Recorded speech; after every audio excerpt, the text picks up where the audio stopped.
The move from $100 to $850 was all about the deterioration of the purchasing power of the US dollar and then later on piling on to momentum. I believe that over the next 10 years, the purchasing power of the US dollar declines by 75% again. I believe that an old codger like Rick Rule, who's getting paid whatever he's getting paid, $4,000 a month in Social Security, whatever it is, continues to get that.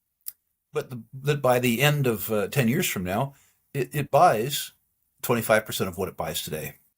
And I believe that the consequence of that is that the gold price trades not merely higher, but much higher. Gold's meteoric rise to $3,000 per ounce marks one of the most significant price movements in the history of the precious metals market. This unprecedented surge saw gold move from $2,000 to $3,000 in approximately 1 year, a record-breaking pace that has captured global attention. Currently hovering around $3,100, analysts suggest that this price level is sustainable and indicative of a long-term upward trend. Several fundamental factors drive this growth, including heightened geopolitical tensions, economic uncertainty, and a weakening US dollar, all reinforcing gold's reputation as a safe haven asset. One of the key drivers behind this rally is the ongoing shift away from the dollar as the world's primary reserve currency. Central banks are aggressively accumulating gold, adding 1,081 tons to their reserves in 2024 alone, one of the highest annual purchases on record. This trend reflects a strategic move by nations to hedge against currency risk and reduce reliance on the U.S. financial system. Rick Rule highlights that countries like China and Russia are at the forefront of de-dollarization, steadily increasing their gold reserves to safeguard against economic uncertainty and geopolitical tensions. As this shift accelerates, some analysts suggest that gold could become a cornerstone of a new monetary framework, with gold-backed financial instruments gaining traction as viable alternatives to fiat-based systems. According to Rick Rule, gold's future is more likely to see an explosive rally than a steady climb, driven by intensifying economic pressures and weakening trust in fiat currencies. He emphasizes that projections of gold reaching $5,000 or even $10,000 per ounce are no longer unrealistic, given historical patterns and the current financial climate. As governments continue unprecedented monetary expansion, the rapid devaluation of fiat currencies strengthens gold's position as a vital hedge against economic instability and systemic risks. We present the clips of Rick's latest video. Before we continue to discuss this, please subscribe to our channel and activate the bell icon for timely updates. Thank you and enjoy the video. I think gold's going to move in 2000. In the year 2000, gold was at $253 an ounce, and now it's over 3,000.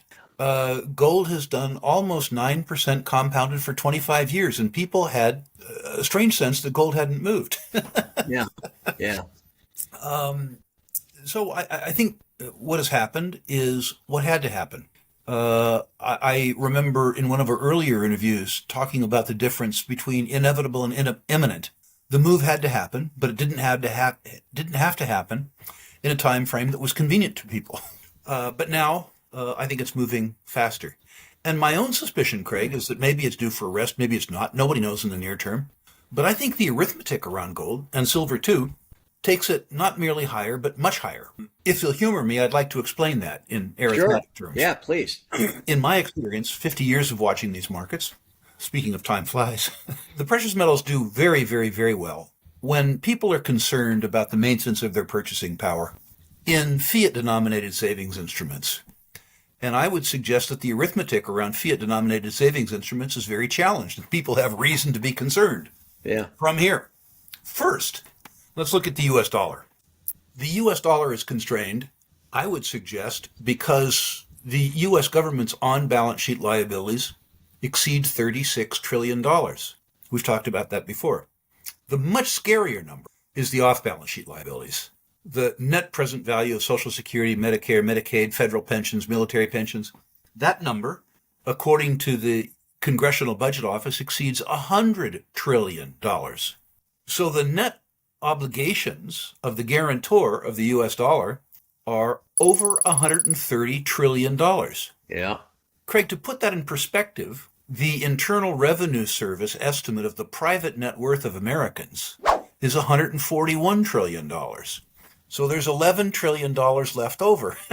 But it gets worse. But wait, there's more. Every year, the on-balance sheet liabilities of the U.S. government increase by $2 trillion a year. And every year, the net present value of the off-balance sheet liabilities of the U.S. government increase by $2 trillion a year. People say, oh, well, hope is in sight. We have Elon, the Department of Government Efficiency. I would urge people to read a book called The Triumph of Politics by David Stockman. David Stockman was the director of the Office of Management and Budget in the first Reagan era, and he talks about the derailment of the original Department of Government Efficiency by political forces in 6 months. I don't think it's going to work. Yeah. What I think is going to happen is what happened in the decade of the 1970s. In the 1970s, your older viewers will remember that we fought the war on poverty in the 1960s, which we lost, and we fought the war in Vietnam, which we lost. And it was politically unpalatable to cut any programs. Even the conservatives wanted their Social Security, after all, and industrial subsidies and stuff like that. And so what we did is, rather than change the nominal value of our obligations, old codgers like me who were promised X in Social Security still got the X. But what happened is that they depreciated away the dollar. They reduced the net present value of the obligation by depreciating away the purchasing power. In the decade of the 1970s, according to the Office of Management and Budget, the purchasing power of the U.S. dollar declined by 75% in 10 years. This is not an alarmist Rick Rule number. This is the Congressional Budget Office. The Office of Management and Budget. Not coincidentally, the gold price increased 30-fold. Now, I would suggest to you that the move from $35 to $100 had to do with taking away price controls on gold, deregulating the price of gold. But the move from $100 to $850 was all about the deterioration of the purchasing power of the U.S. dollar, and then later on piling on to momentum. I believe that over the next 10 years, the purchasing power of the U.S. dollar declines by 75% again. I believe that an old codger like Rick Rule, who's getting paid whatever he's getting paid, $4,000 a month in Social Security, whatever it is, continues to get that. But that by the end of 10 years from now, it buys 25% of what it buys today. And I believe that the consequence of that is that the gold price trades not merely higher, but much higher. The Federal Reserve's approach to interest rates and inflation control remains dominant in shaping gold's performance in 2025. With rates holding steady at 5.25% to 5.5% and only 2 potential cuts expected, the Fed's reluctance to ease monetary policy has kept inflation concerns at the forefront. Sticky inflation, with core rates keeping real interest rates negative at approximately minus 1.2%, continues to erode purchasing power, driving investors toward gold as a store of value. Rick Rule emphasizes that as inflation persists, the appeal of gold strengthens, particularly in an environment where cash and bonds fail to offer real returns. The anticipation of future rate cuts also fuels speculation that monetary easing could further weaken fiat currencies, making gold an increasingly attractive alternative. The broader economic impact of sustained high rates has reinforced gold's role as a hedge. While the Fed remains cautious about cutting rates too aggressively, concerns over slowing growth and trade uncertainties could force policymakers to adjust their stance. If economic conditions deteriorate faster than expected, markets may price in deeper rate cuts, amplifying gold's upside potential. Rick Rule points out that central banks worldwide are already responding by continuing record gold purchases, reflecting a global shift toward assets that offer stability in inflationary environments. As monetary policies evolve, gold's resilience in economic uncertainty makes it a preferred asset for institutional and individual investors. Let's get back to the interview. Concerned about the deterioration of the maintenance of purchasing power in your savings is the fact that I would suggest that today the real interest rate that you receive on your savings is negative. The government would have you believe that the CPI stated rate of inflation at 2.6% is the real measure of the deterioration of your fiscal living standards. But it's not. The CPI, when it's inconvenient, doesn't include food or fuel.